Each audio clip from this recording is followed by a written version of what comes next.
কতই রঙ্গ দেখি দুনিয়ায়। ভোটমুখী বঙ্গেই হীরক রাজার দেশের সেই গান ভীষণভাবে প্রাসঙ্গিক।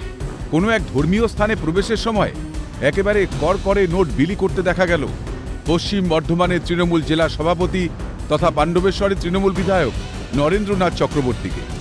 নির্বাচনের প্রাক্কালে টাকা বিলির ভিডিও ভাইরাল সোশ্যাল মিডিয়ায়। রাজ্যে আদর্শ আচরণবিধি লাগু হওয়ার পর অনুদান দেওয়ার মতো নিয়ম বিরুদ্ধ কাজ কিভাবে করতে পারেন তৃণমূলের পোড় খাওয়া নেতা? টাকা দিয়ে ভোট কেনার চেষ্টা, ভোটারদের প্রলুব্ধ করার নয়া পন্থা। ঘটনা সামনে আসতেই বিপাকে শাসক শিবির। পুরনো ছবি বলে দাবি রাজ্যের মন্ত্রীর। এবং আমার এই ধারণা এটা বহু পুরনো ছবি হবে। মানে এমসিসি লাগু হওয়ার পরে কোনো অনুদান কাউকে এইভাবে দেওয়া যায় না। সেটা নরেন্দ্রনাথ চক্রবর্তী নিজে একজন বিধায়ক, সবে নির্বাচন পেরিয়েছেন, তারপরে উনি দুটো নির্বাচন সংগঠিত করেছেন। সূত্রের খবর, মঙ্গলবার সন্ধ্যায় আসানসোলের কুলটি বিধানসভার ডিসেরগড় এলাকায় এক ধর্মীয় স্থানে গিয়ে টাকা বিলির ভিডিও নিজের অফিসিয়াল পেজে পোস্ট করেন তৃণমূল বিধায়ক নরেন্দ্রনাথ চক্রবর্তী। ঘটনায় শুরু রাজনৈতিক দরজা। তৃণমূল বিধায়কের বিরুদ্ধে ব্যবস্থা গ্রহণের দাবি জানিয়ে টুইট করেন রাজ্যের বিরোধী দলনেতা শুভেন্দু অধিকারী।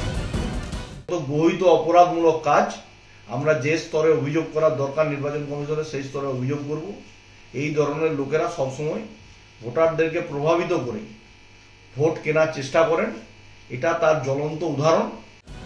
টাকা তো বিলি করবেই, লুটের টাকা বিলি না করলে ভোট কিনবে কি করে? বিস্ফোরক প্রদেশ কংগ্রেস সভাপতি অধীর রঞ্জন চৌধুরী। টাকা তো বিলি করবেই, লুটের টাকা যে বিলি করবে ভোটটা দিলে কিনবে কি করে? ভোটের টাকা বিলি করবে, মদ বিলি করবে, খাবার বিলি করবে, ভয় বিলি করবে, অনেক কিছু করবে।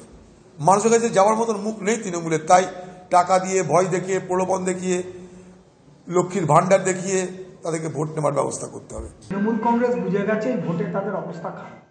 বহিরাগত প্রার্থী মাইনরিটিরা তাদের থেকে দিনের পর দিন সরে যাচ্ছে এবং তাদের যে কালো টাকা আছে, চাকরি চুরি, কয়লা চুরি, বাড়ি চুরি, গরু চুরি, চাকরি, সমস্ত টাকা তারা এখন সেগুলোকে বন্টন ব্যবস্থা করে। অবস্থায় আদর্শ আচরণবিধিতে কোনো রকম ভাবে ভোটারদের প্রলুব্ধ করার মতো কোনো পদক্ষেপ কোনো রাজনৈতিক নেতৃত্ব তারা গ্রহণ করতে পারে না।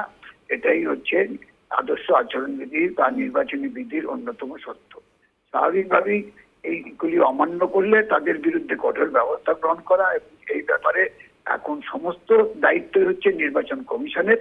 আমরা আশা করব যে বিধায়ক এই পাণ্ডবেশ্বরের এই কাজ করেছেন তার বিরুদ্ধে দ্রুত ব্যবস্থা গ্রহণ করুন।